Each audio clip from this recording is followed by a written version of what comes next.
Hello, this is the next video of the chapter System of Particles and Rotational Motion. In the last video, we discussed about the kinetic energy, correct? So we understood kinetic energy of a system is half I omega square, correct?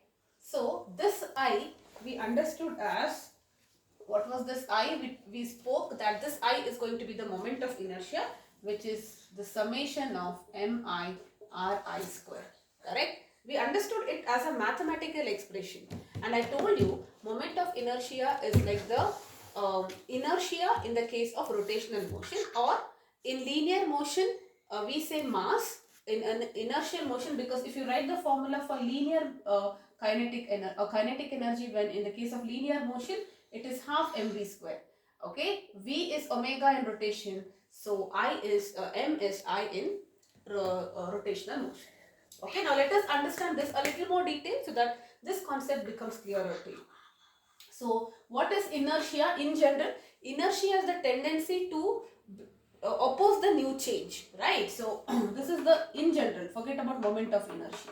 Inertia is the tendency of an object to oppose the change in state of motion, or willingness to continue in the state of motion.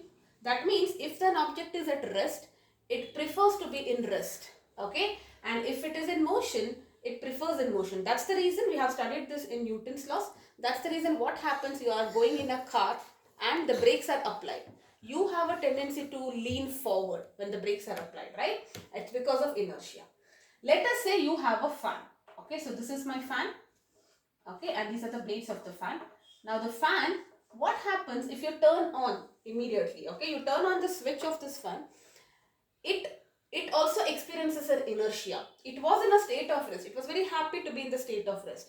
Now by passing electric current, you are telling the fan, please rotate, and it will not like it. Okay, so this tendency of the fan to oppose the change, it was happy being at rest. Okay, it's just like, you're sleeping, and if I wake you, you will be like, I don't want to wake up because I'm happy sleeping. Similar thing is happening in the case of linear motion or in the case of rotational motion.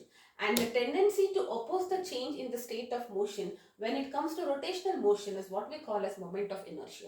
For a linear motion, it is inertia. So I can also say it as rotational equivalent of inertia, right? So the fan will have a kind of laziness. It doesn't want to start turning and give you the wind. So that laziness, the tendency to oppose the change, is what we call as moment of inertia, right?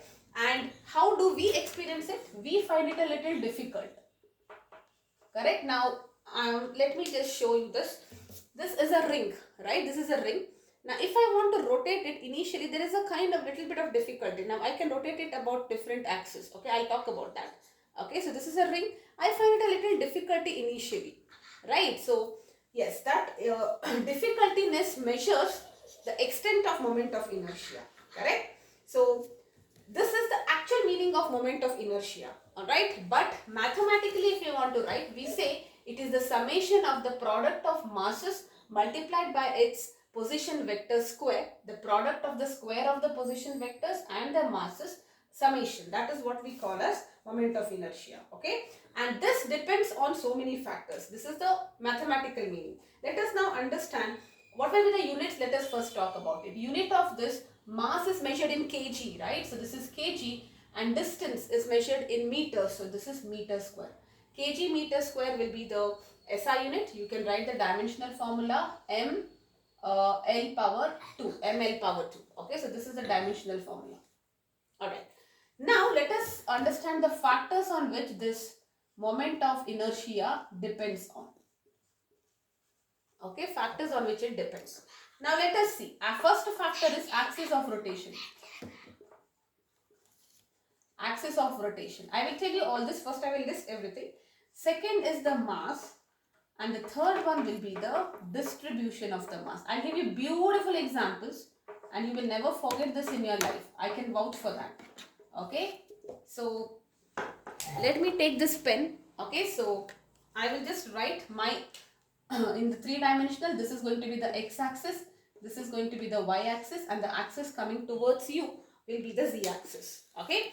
Now, let me say, if I have to rotate it along x-axis, it's easier. Okay, I can easily rotate it. But if I want to rotate it along y-axis, what is the meaning of this? I have to rotate it like this. It's difficult. I cannot even hold it. I need 2 fingers. It's slightly difficult. This is the easiest of all. Anyone can rotate it. But if I have to rotate it along y-axis, it's little difficult. Z-axis means it will be like this. You know, it's making circles like this. It is even more difficult, right? So you can find that why do you feel this difficultiness whenever I change the axis? It's only because of the axis of rotation. So if the moment of inertia along this axis is something, the moment of inertia along y-axis is something, and along z-axis it is something. Okay. Alright. Now mass. Okay. Now imagine, I'll give you one stupid example. Alright. So imagine there is a boy here. Okay. And I will ask him to turn. Okay. So he will start turning. Alright. Now the same boy will, on his 2 hands, he will hold a bucket of something, maybe sand. So he has to hold 2 buckets and then he has to rotate like this. Where is it more difficult? Obviously here. If you have to rotate, it's easy. You just simply turn. But you have to hold 2 buckets of sand and then rotate. It is more difficult here. So definitely depends on mass. And third one is distribution of mass. What is the meaning of distribution of mass? Let us take the same boy. Alright, so there is this boy. Let us say he is trying to become fit. So he is holding dumbbells now. Okay, so he is holding dumbbells like this. Okay, and the dumbbells are pretty closer to him. So, and he is rotating the dumbbells like this. Okay. Now there is one more boy who is actually stretching his arms. Okay, he's stretching his arms. He's stretching his arms and rotating the dumbbells like this. Where are you finding it difficult? When your hands are closer to you or when your hands are really spread wide. This is difficult, right? If you want to do a task of, when you do that exercise, whenever they ask you to stretch your hands, you find that difficultiness, correct? So do you agree moment of inertia depends on these 3 factors? Very easy to visualize. It depends on the axis of rotation. It's easy to rotate it like this. It is difficult to rotate it like this. Even more difficult to rotate it like this. Okay? Mass. It depends on the mass. It's easier for you to rotate with 2 kg bucket, 2 buckets of sand, difficult to rotate. Now the weights are same here. The total mass is same. Dumbbells plus that boy's weight. But distribution is different. Here it is closer. Here he's stretching and rotating it. So it depends on these 3 factors.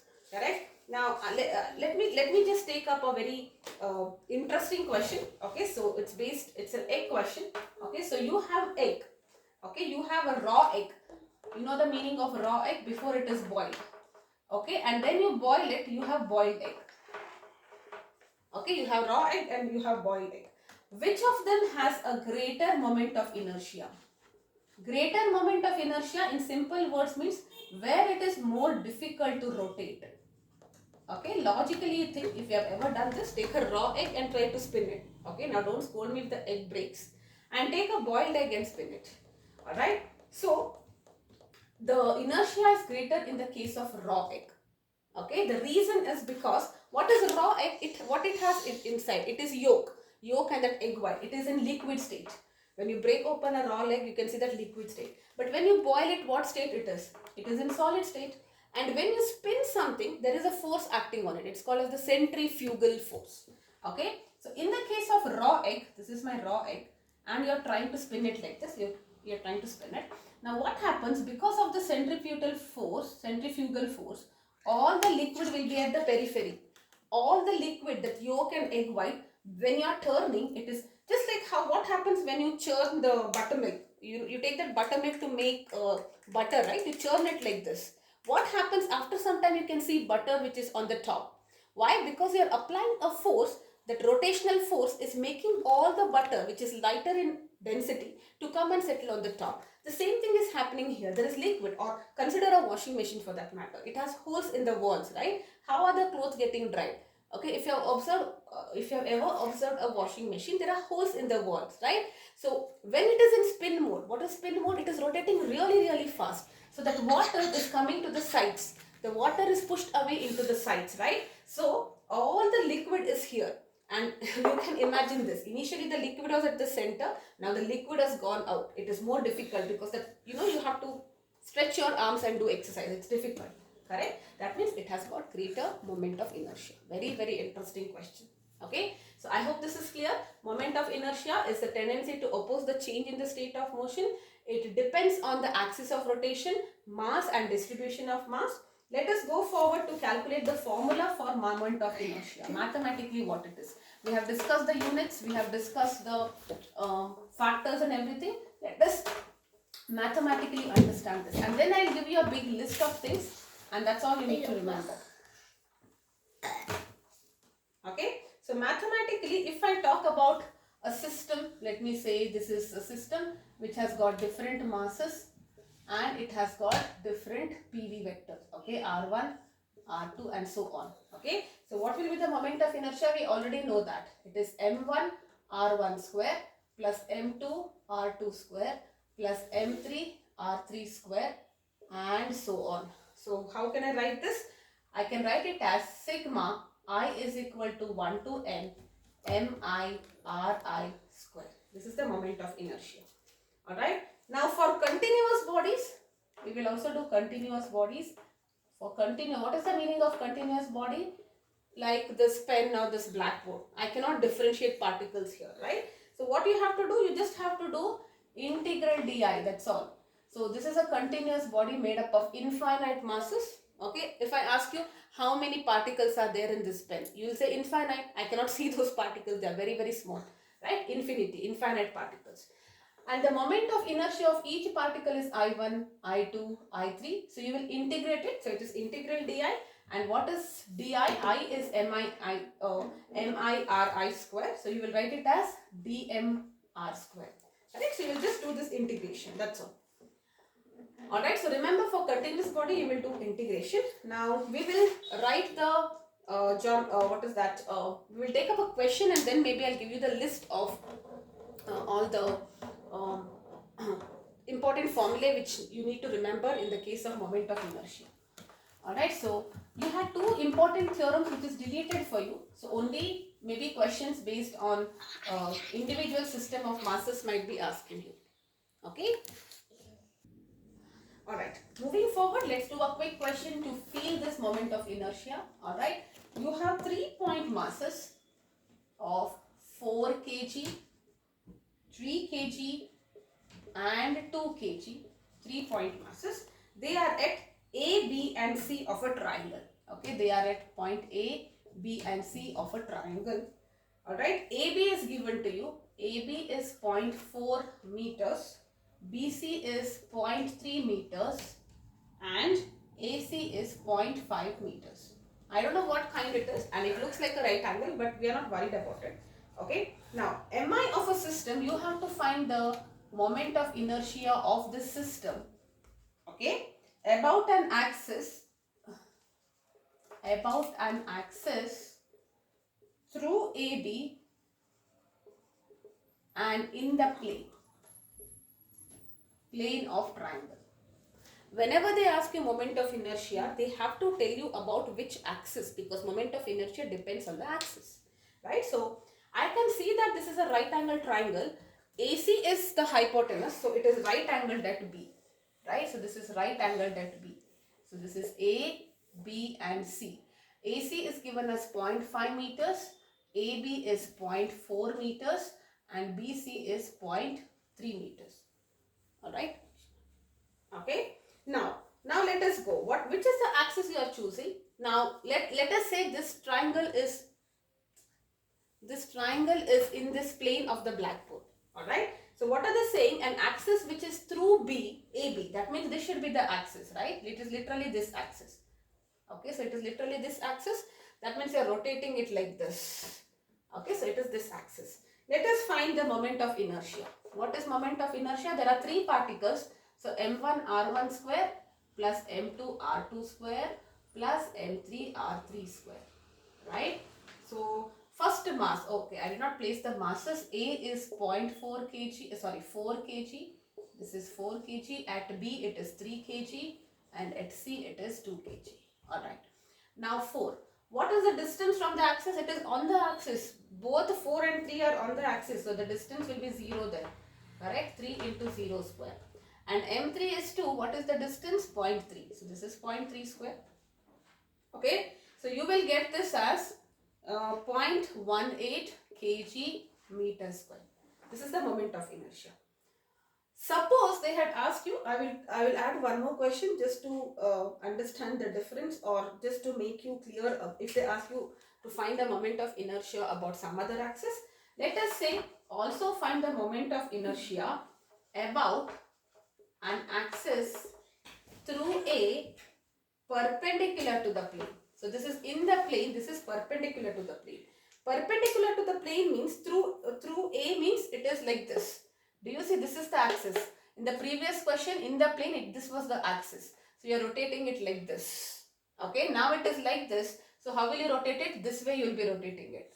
Correct? I hope you are understanding this. This will be the axis. So the entire triangle will be rotated like this.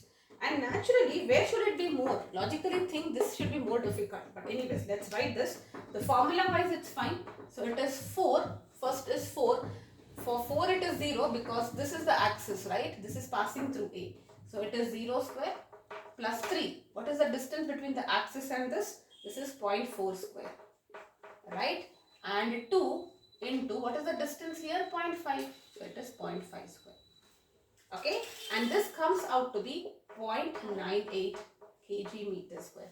So look at it. If I change the axis, the moment of inertia will also change, and it is obvious, right? So you can feel where is it more difficult. The more difficult it is to rotate, more is its moment of inertia. Okay, yes, this is one quick question. Having done this, let us go forward and try to find the moment of inertia of a ring. Okay, so 1 or 2 is what you have in your syllabus. After that, I will give you a list of all the formulae. You just have to know that. Alright, so let us continue and do some derivations. Moment of inertia of a ring.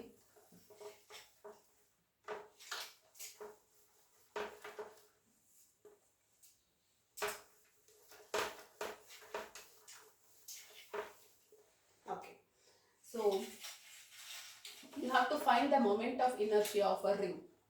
Okay, whose radius is r, mass is m. Alright, rotating in its own plane, rotating, this is very important, about which it is rotating. Rotating in its own plane around its center. Around its center. So that means if you consider this to be the ring like this, it is rotating like this. Right? Okay, so this is the ring and this is the axis of rotation. What is the meaning of this? If you want to feel this, I have a ring with me, I will tell you. Alright, so this is my ring. Okay, so this is the axis. So that means it is rotating like this. I cannot show it in one hand. I hope you are able to, or maybe I will just show you like this. It is rotating like this. If I place the ring like this is the axis of rotation. What is it telling? Rotating in its own plane around its center. Right? This is the center. It is rotating around the center in its own plane. That means the rotation is happening in the plane of this ring. So it is rotating like this. Okay, so yes. Alright, so the radius of this is r, right? And let us say there is a small mass dm. Okay, so this is a continuous object. So we will have to, there's an easier way. Maybe I'll just tell you that. It's very, very simple. Alright, so okay, so what will be the moment of inertia here? Moment of inertia is integral di for continuous objects. Correct? So what is this? dm into r square, because this is the axis. Distance of all the masses from the axis is r, because I've taken my radius as capital R. Right? So r square is constant, so it will come out. This is integral dm, and what is integral dm? It is m. So it is mr square. This is the easiest way to derive it. It is slightly different in your textbook, but this it should be fine. Most of the times they do not ask this, they give you questions generally, and the torque derivation, but this is fine. I mean, it's just there, you will understand this. Okay, so moment of inertia of a ring, which is rotating in its own plane through the center, is mr square, where m is the mass of the ring and r square, r is the radius of the ring. Yes, okay. Now similarly, there is one more derivation which is there in your book. I would like to do that as well. Okay, so let's do that.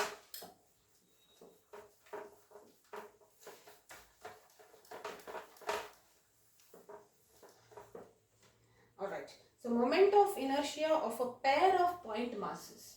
So you have to find moment of inertia of a pair of point masses attached to a thin massless rod. So this is attached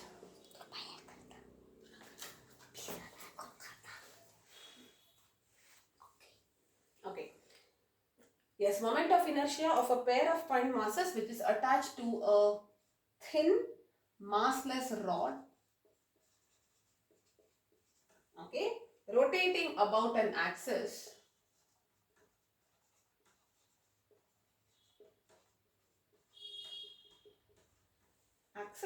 through the center of mass perpendicular to the rod. What is the meaning of this? So this is my rod, okay. So what you have two masses, okay. So let us say this total mass is m. So you have pair of masses which are attached to the at the ends, all right. And if the length is L, where is the center of mass? This will be the center of mass. So this is L by 2 here, and this is also L by 2. Total length is L. Alright. So what is it saying? The axis of rotation is this. Look at that. Axis through center of mass perpendicular to the rod. Okay. So if I say this as the rod, this is the rod. This is the center of mass. So it is rotating about this axis. That means it is rotating like this. Okay. It is rotating like this. I hope you can feel this when you are doing it. Okay. So you should know where it is rotating. Alright. So let's try to derive this. Correct. So what will be the moment of inertia? Now I can consider this as 2 point masses, correct? So it is m1 r1 square plus m2 r2 square. What is your m1? M by 2. And what is r1? R is the distance of the mass from the axis, correct? So isn't it L by 2 whole square? This is also m by 2 into L by 2 whole square, correct? So it is 2 into, addition is 2, multiplication, m by 2 into L square by 4. So it is going to be m, this 2 gets cancelled, m L square by 4. Alright. So this is going to be the moment of inertia of a pair of point masses attached to a thin massless rod which is rotating this way. Alright. Yes. Now let me give you the list of moment of inertias of all figures. Okay, so in this list you need to know.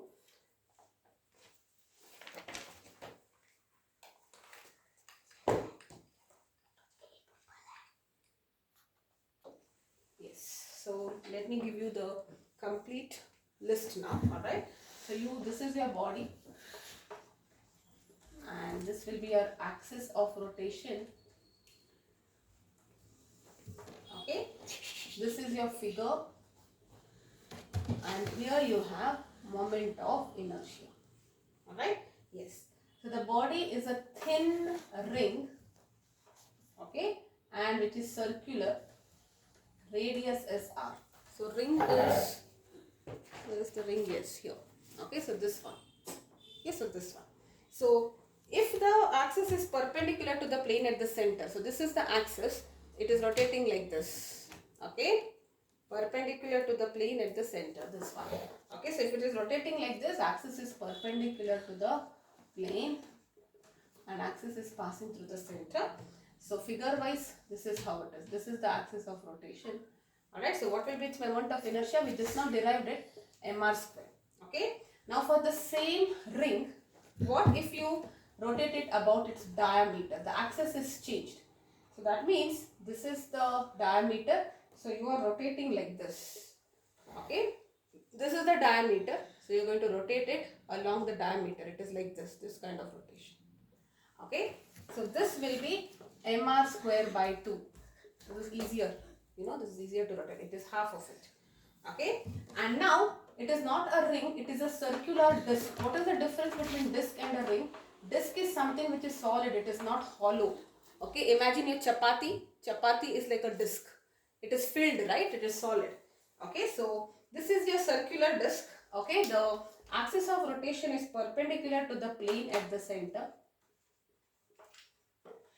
Okay, so filled one, so I'll just show you that it is filled like this, and this is perpendicular. This list you need to remember.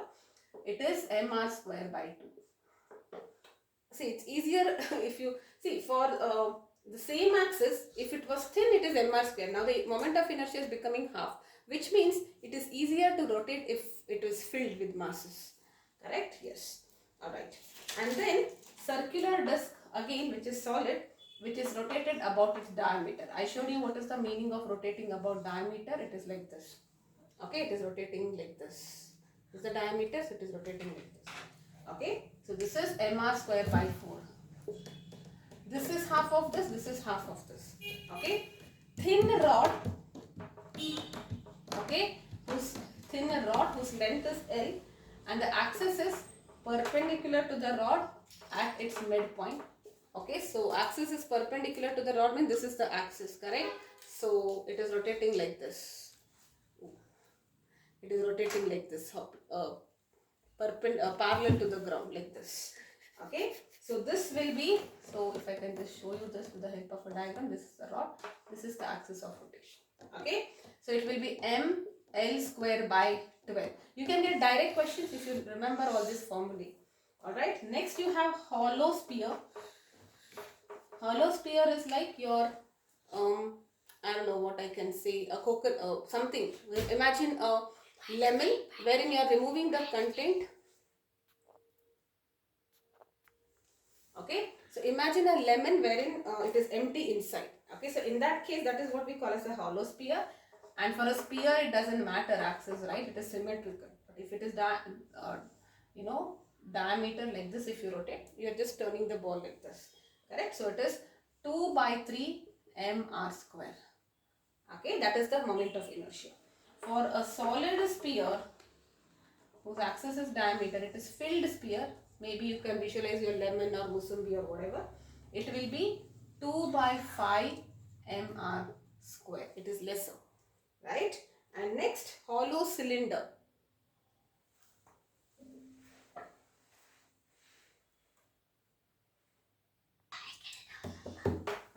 Hollow cylinder, let's do it. Yeah, erase this once. This list is what I want you to note down, very important.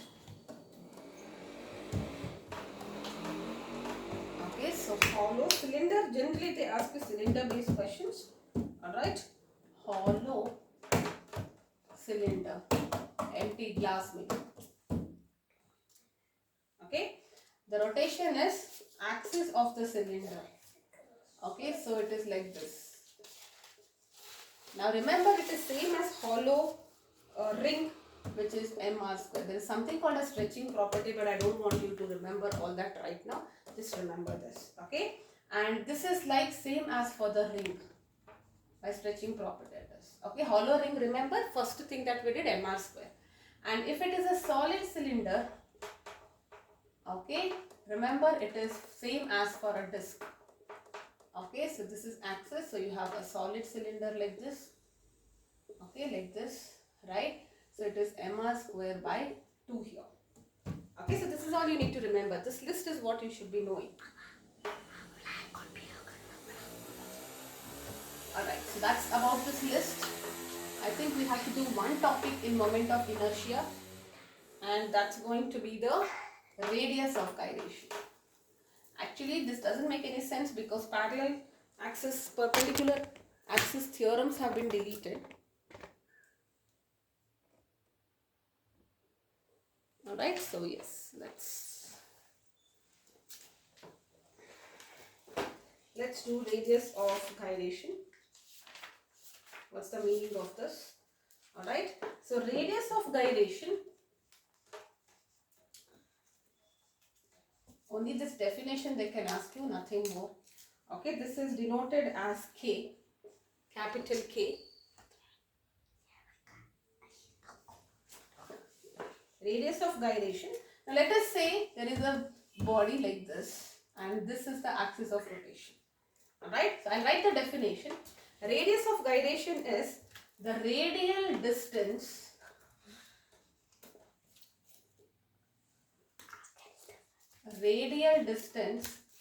to a point which would have,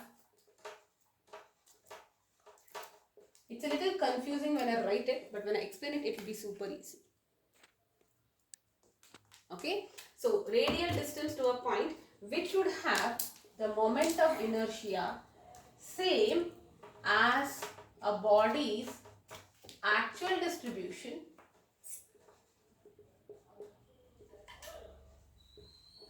okay, if as if the total mass was concentrated there. What is the meaning of this? See, I have an object. Let me say I squeeze that object and I make it really small. I make this object to be like a point mass. Let us say this is the object. Okay, this is the point mass. Okay, so you have this point mass. Now, what you do, what will be this? Let us say this is some ring. Okay, let us say I'm just taking this, the moment of inertia of this as mr square by 2. I'm just taking it. It could be anything. Alright, this will be equal to mk square. At what distance? That is what it means. Okay, so they should have the same moment of inertia. It's a point mass, right? So let the distance be k. K is the radial distance. You see that? Okay, so for a point mass, what is moment of inertia? M into r, mr square, right? So r is k here. Alright, so basically, let me say this point mass should be at a distance, let me say from the axis. Okay, it is at a distance k, and here you have your point mass. Correct? So if this entire object were to be squeezed to make a single point mass, which is at a distance k from the axis, and this in a moment of inertia and this object's moment of inertia will same, then what is that k? That is what we call as the radius of gyration. And if you see in this case, now this moment of inertia can be different. Okay, this is for a circular disc, right? So this can be different, but let us say if this is the case, it is mr square by 2 divided by m. So it is r square by 2. So k will be r by root 2. Alright. In this is for a specific case. If you say in general moment of inertia is I, because moment of inertia depends on the shape and all that, right? So if it is I is equal to mk square, k will be I by m. This is the general formula. I just told this to explain this to you. Okay, so you have an object which is rotating about its axis. It has a moment of inertia, depends on the shape and mass and all that. Okay, now the same object, you squeeze it, make it a point mass, and let that point mass be p at a distance k from the axis of rotation. If both their moment of inertia has to be same, what is the radial distance at which you need to place this point mass? That is what we call as the radius of gyration. Since it is the distance, what should be its unit? The unit of this should be meters. Dimensional formula is L. Alright, so that is it about radius of gyration.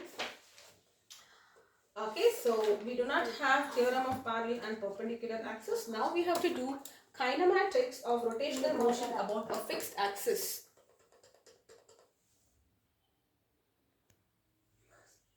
Okay, now let us talk about kinematics of rotational motion. Okay, so you have kinematics, you have dynamics, and I think after that you have some 2-3 relations, and last is conservation of angular momentum. Okay, and that is the end of this chapter. Beautiful chapter.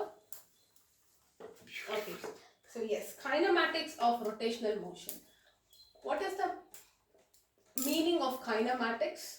Kinematics is taking into account everything about motion without understanding the cause. Okay, so rotational motion about a fixed axis.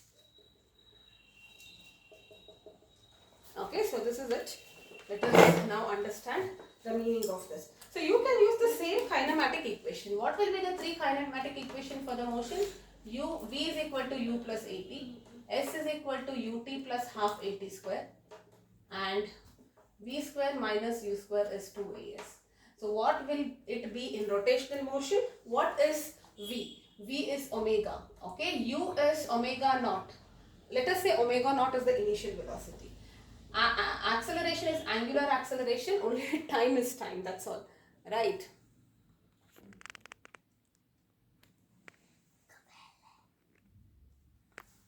Is only time is time. Okay, next. S is what? S is displacement. Here it is angular displacement, omega naught into t plus half alpha t square. That's what you will get. And here v square is omega square minus u square is omega naught square 2 alpha into theta. Okay, so that's what you have. S is theta, yes. If you want, you can write it as theta and minus theta, whatever it is. Alright, so these are the equations of kinematics in rotational motion. Same equation, linear velocity is angular velocity, final is omega, initial is omega naught, acceleration is angular acceleration, displacement is angular displacement. That's all. Alright, let's do one question maybe.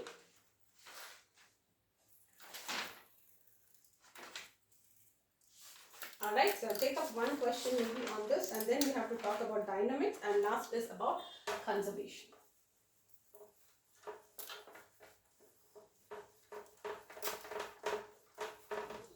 Okay, now let us say the angular speed of a motor. These are important questions. Okay, the angular speed of a motor is increased from 1200. It is increased from 1200 RPM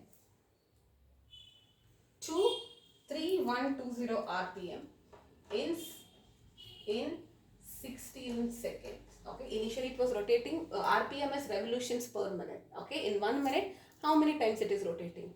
It is rotating 1200 times, and now we are increasing it to 3120 RPM in 16 seconds. Okay, the question is, what is the angular acceleration?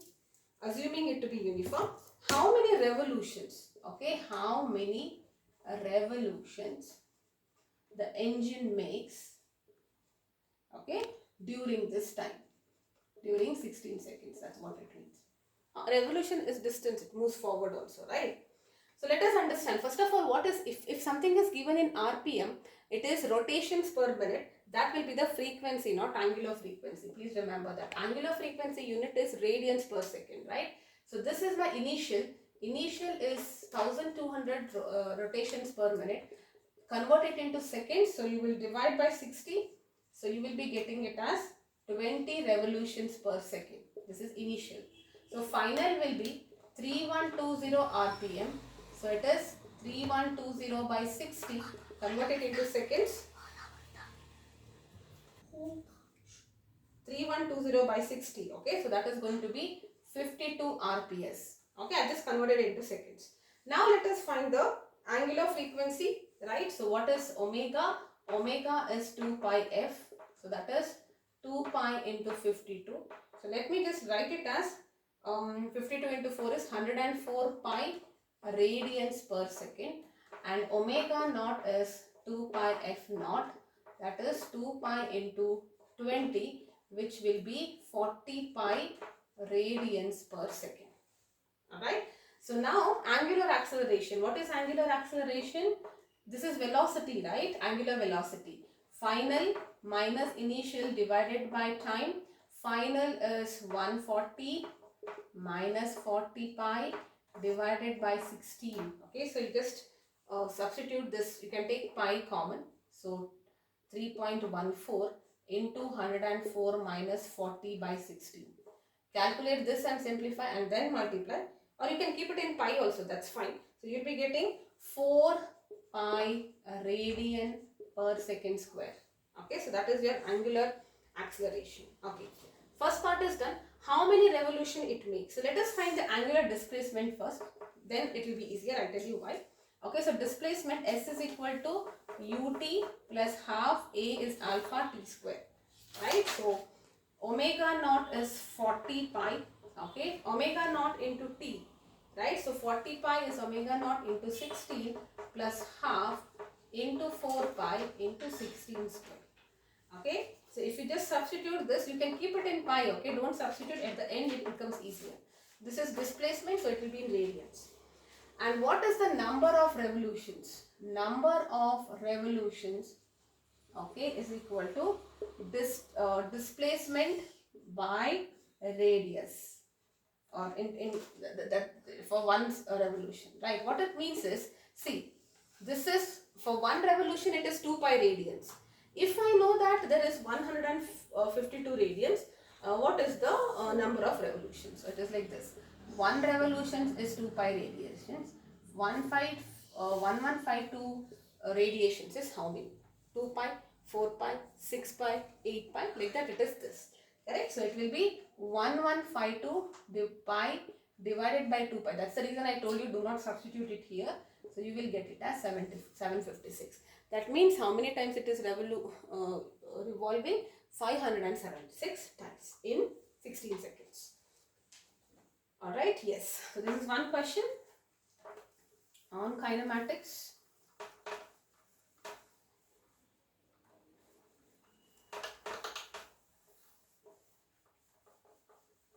Let's do one more question and we are done with kinematics. We only have to do dynamics and conservation.